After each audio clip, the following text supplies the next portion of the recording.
শনিবার ছিল জামাই ষষ্ঠী, কিন্তু বারবেলার চক্করে পুরো দিনটা নিরামিষ খেয়েই কাটাতে হলো। তাই বলে কি জামাই ষষ্ঠীর ভুরিভোজটা মাটি হবে? একদমই নয়। বাজার থেকে ফেরার পথেই দেখলাম একটা বুড়ি নারকেল আর ডাব বিক্রি করছে। নারকেলের জল আর ডাবের শ্বাস খেতে যা দারুণ ভালো লাগে না। শনিবারের কোটা উসুল করতে রবিবারে একদম হাজির খাসির মাংস নিয়ে চলে আসলাম। চলো এবার কথা না বাড়িয়ে রান্নায় চলে যাই।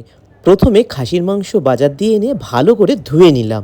এবার মাংস ম্যারিনেটের জন্য লাগবে আদা, রসুন, কাঁচা লঙ্কা বাটা, হলুদ গুঁড়ো, লঙ্কা গুঁড়ো, ধনে গুঁড়ো, জিরে গুঁড়ো, একটু বেশি করে টক দই আর কাঁচা সর্ষের তেল।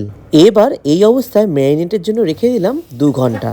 মা সবসময় বলে গরম তেলের মধ্যে নুন দিলে পরে তেল ছিটকে বাইরে আসে না। সেরকমটাই করলাম। সেই গরম তেলে আগের থেকে কেটে রাখা আলু আর পেঁপে সামান্য হলুদ দিয়ে ভালো করে ভেজে নিলাম।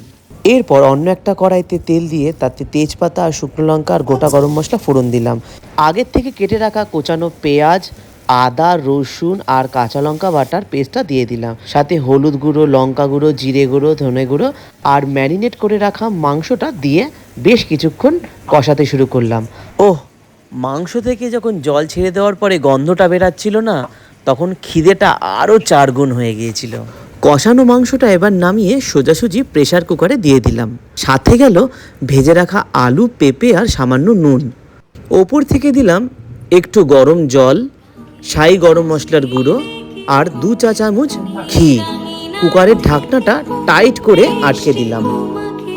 গোটা 6 থেকে 7টা সিটি পড়লো আর ব্যাস, ঢাকনা খুলতেই তৈরি আমার রবিবারের স্পেশাল জিভে জল আনা লাল লাল খাসির মাংস। রবিবারে গরম ভাতের সাথে লাল লাল খাসির মাংসের ঝোল কার কার ভালো লাগে কমেন্ট বক্সে অবশ্যই জানাবেন।